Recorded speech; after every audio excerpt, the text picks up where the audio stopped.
Hello friends, welcome to our channel. நாம் இன்னைக்கு குழந்தைங்க விரும்பி சாப்பிடும் பன்னீர் புர்ஜி எப்படி பண்ணுறதுன்னு பார்க்கலாம் வாங்க.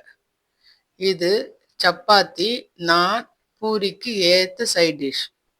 இது செய்ய ஈஸியாகவும் சாப்பிட சூப்பராகவும் இருக்கும். முதல்ல பேனில் 50 கிராம் பட்டர் சேர்த்துக்கலாம். அதில் 1/4 ஸ்பூன் சீரகம் சேர்த்து சீரகம் ஃப்ரையான ஸ்மெல் வரும் வரை வதக்கிக்கலாம். பொடியாக நறுக்கி வச்ச 100 கிராம் வெங்காயத்தை சேர்த்துக்கலாம். சீக்கிரம் வதங்க சிறிது உப்பு சேர்த்துக்கலாம்.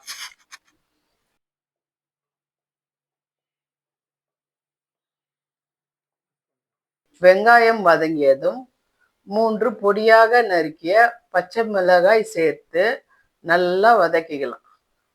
வதங்கியதும் இது கூட 1/2 ஸ்பூன் இஞ்சி பூண்டு பேஸ்ட் சேர்த்து ரா ஸ்மெல் போக ஸ்லோ ஃப்ளேமில் வச்சு வதக்கிக்கலாம். அடுத்து 100 கிராம் பொடியாக நறுக்கிய தக்காளியை சேர்த்து நல்லா வதக்கிக்கலாம்.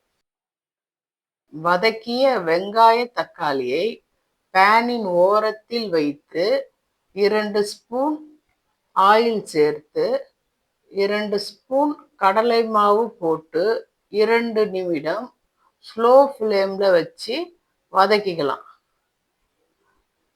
இது போல நல்லா வதக்கிக்கலாம். கடலை மாவு சேர்க்கறதால கிரேவி கொஞ்சம் திக்காக வரும், டேஸ்டாகவும் இருக்கும்.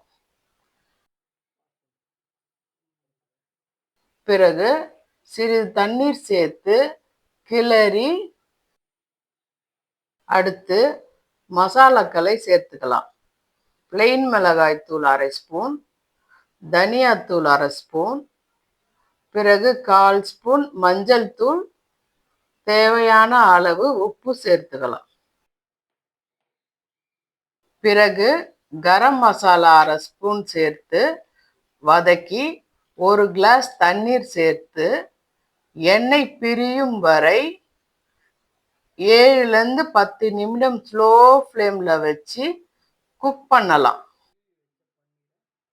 துருவி வச்ச பன்னீரை சேர்த்துக்கலாம்.